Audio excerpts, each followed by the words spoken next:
Good morning, guys. Nick at Optima PS. Hope you're all well. Thanks once again for coming back to my channel. I really do appreciate it. It's bright and early on a Saturday morning for me over in Asia. It's my kids' sports fest today, so I need to get myself up and ready and out the door because they like to start these things at 7 AM, ridiculously. So where we are, I wanted to jump on and have a quick chat. It's been a good week, hasn't it? Hope you've all enjoyed it as much as I have. If you follow me on X, social media platform formerly known as Twitter, you'll probably see me taking snapshots and screenshots every time the XRP chart hits a certain price target. We're at $1.60, give or take, right now. It's been a great week. Let's not dress it up. Before we get into today's video, guys, as you know, my name's Nick. I am a financial advisor. As ever, I'm absolutely not your financial advisor.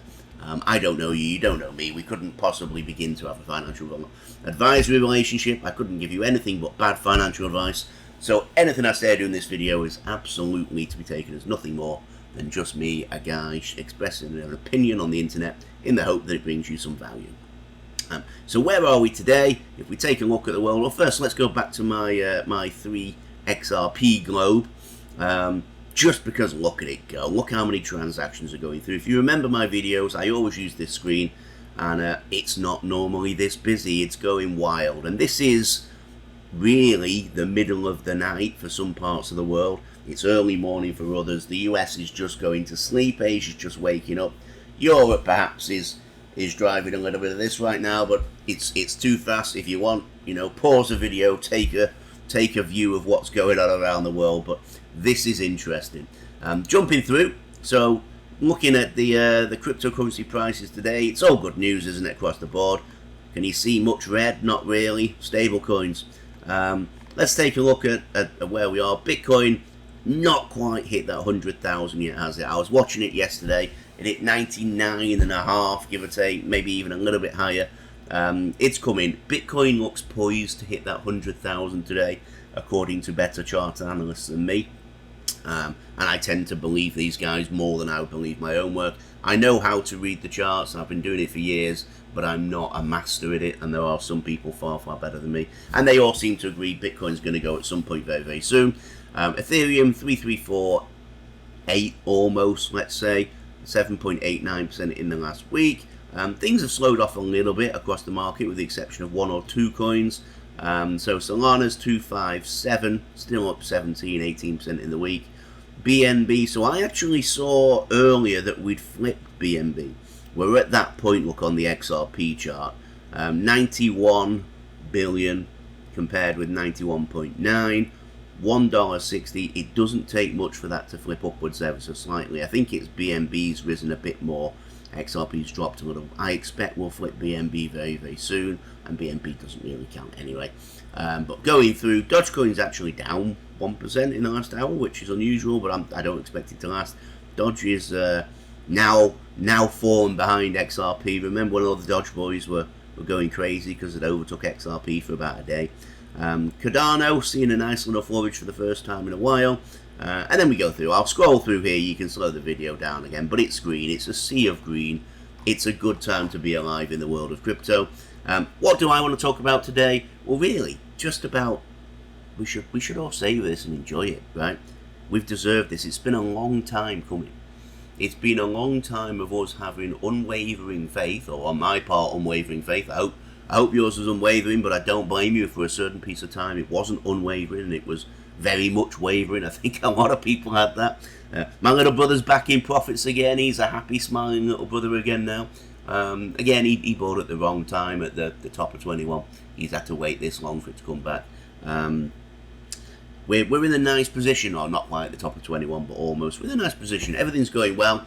What is the world saying? Well, first off, this is one from Blockchain Backer. He actually posted this a while ago. If you don't follow this guy, give him a follow. He knows his stuff.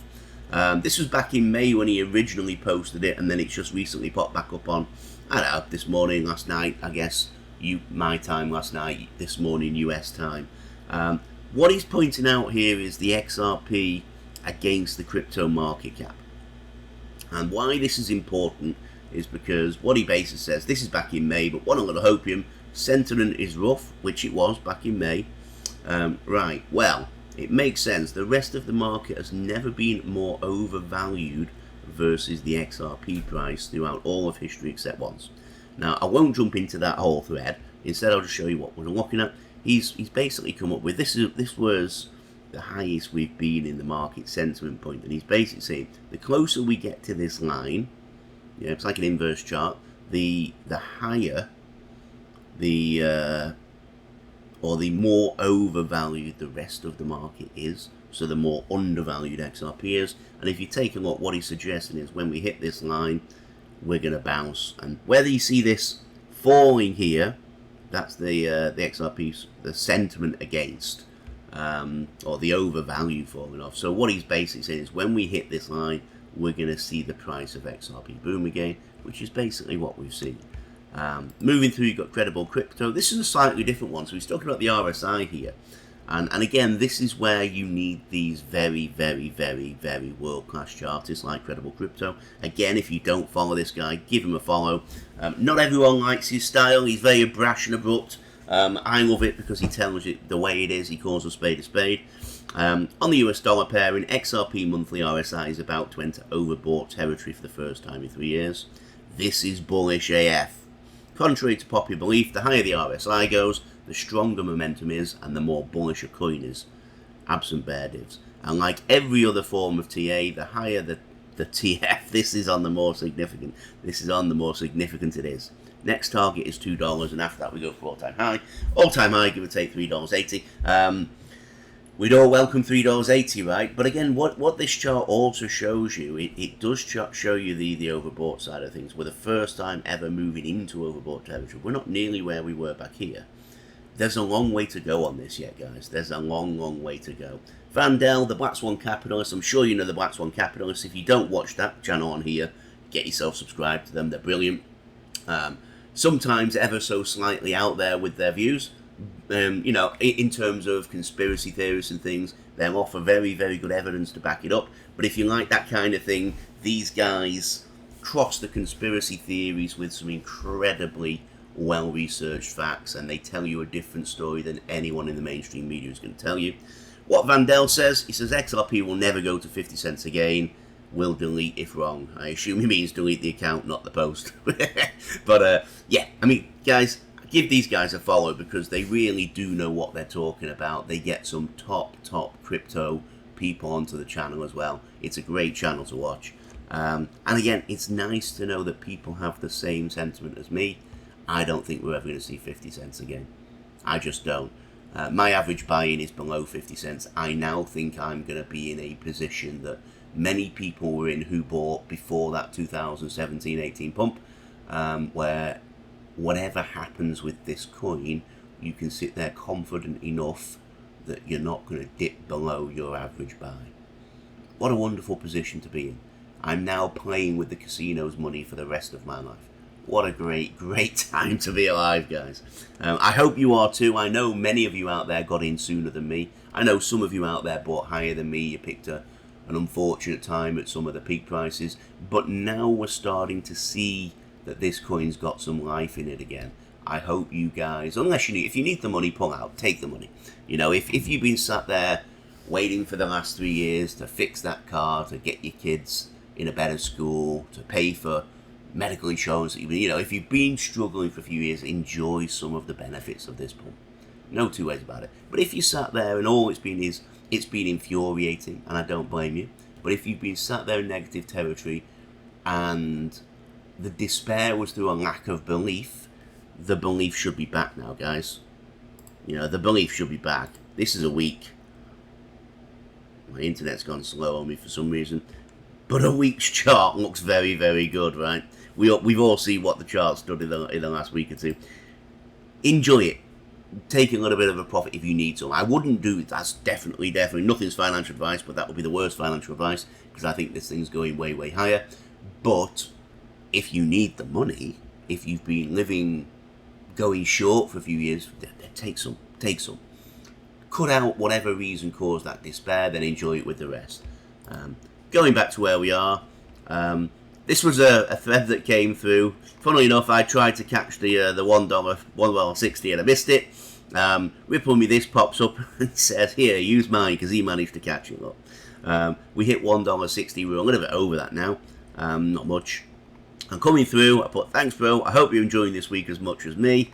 He put, you know what? I am. I really am. Whatever happens, good or bad, I'll never forget this entire experience. And that's what this is about, guys. Enjoy it. We don't get these wins often.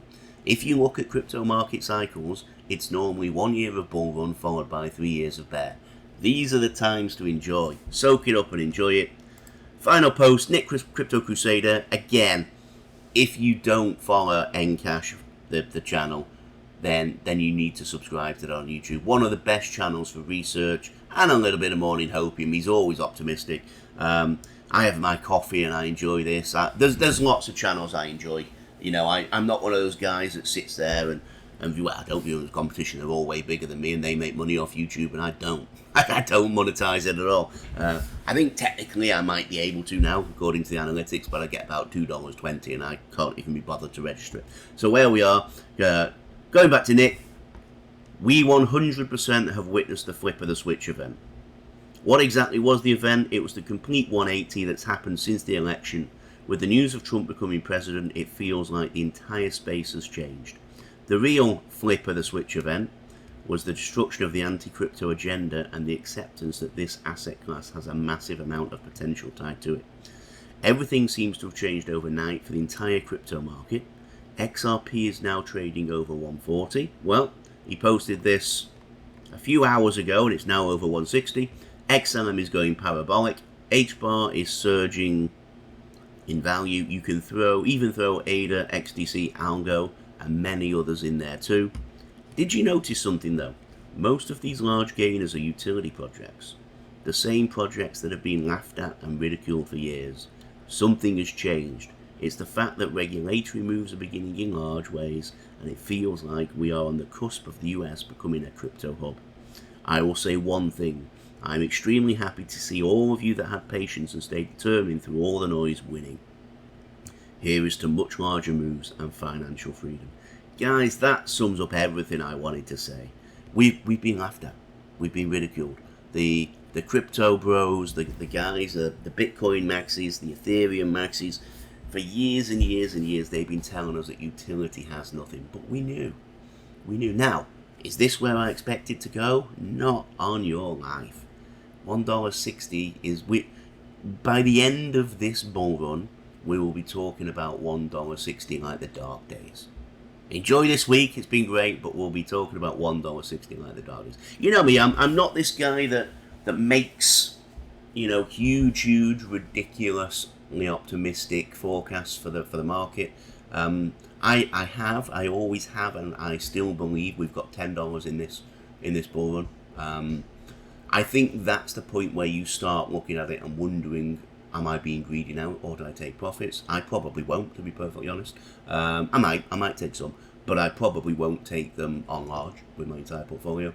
But I think that $10 is easily achievable. I've thought that since we were down at 35 cents. I've always remained optimistic that that's a possibility. We might not get there, you know, just because I think it doesn't mean it's going to happen.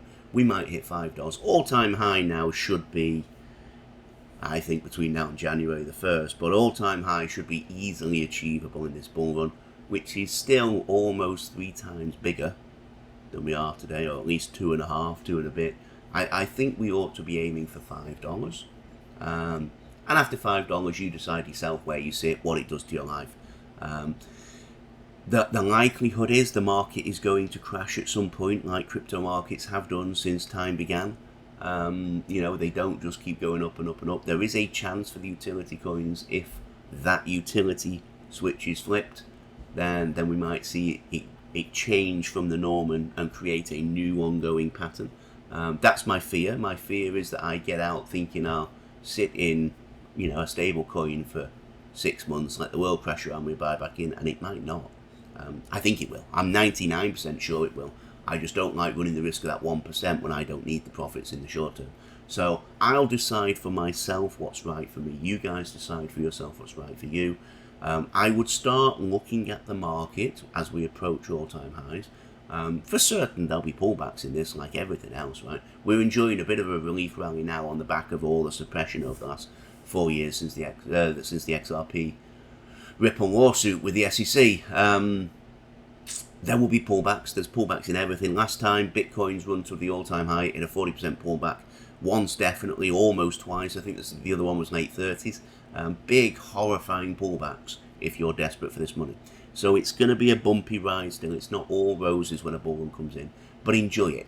If I could gift us all one thing, I would gift us the ability to turn our screens off for a year and just look at it in a year's time.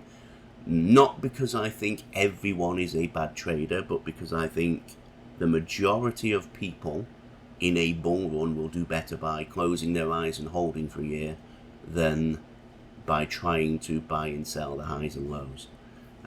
I certainly don't have enough faith in my own ability, and I've been trading for 25 years. It's a very, very, very exclusive skill. The top 2% of traders make money. Everyone else loses. I possibly am in the top 2%. If I trade the S&P 500, which is what I normally do, I do the opening hour because it's the easiest hour to trade, I win. The way my system works, even if I win the same number of trades as I lose, I win because I put my take profit slightly higher than my stop loss. I have a very, very tight stop loss because I think that's the best way for me to trade. I'm almost scalping the way it works. My difference between the two is 25 basis points, and I win about 60% of my trade. So the end result is I earn about $100 a night when I trade. The S&P 500 normally kicks off at midnight for me, and it's not worth my time for $100 a night. The last time I traded, believe it was in the pandemic when I wasn't going to work in the next morning, and it paid for my beers and my bit of groceries and stuff. Yes, you could argue I could trade multiple accounts, leverage my trades up. I just do it for a bit of fun, if I'm really honest. And it's not fun at midnight for me, so I don't bother. But I do win more than I lose, which puts me in that 2%, and I still don't trust myself to be trading these markets in a bull run because you never know how volatile they're going to get. Close your eyes, wait a year, you won't be angry. If you are a world-class trader, then carry on. You don't need me to tell you what to do anyway. That's basically it, guys. That's where I am for the week. We're 17 minutes. I just wanted to talk about the fact that it's been a great week. We have to take these wins. We have to address them. There's that chart. It's finally loaded up. Let's go to the 1 monthly chart where we're 204% in profit in a month. For a dead coin, apparently, guys. 204% profit in a month. I'm going to leave you with that thought. Guys, it's been a great week. Enjoy it. Enjoy your weekend. I'm off to Sports Fest all day, and I'll hopefully speak to you all soon next week with more good news. Have a great weekend. Oh, and I forgot, Tom, I'm going to sign off with your sign off again. Stay classy, crypto.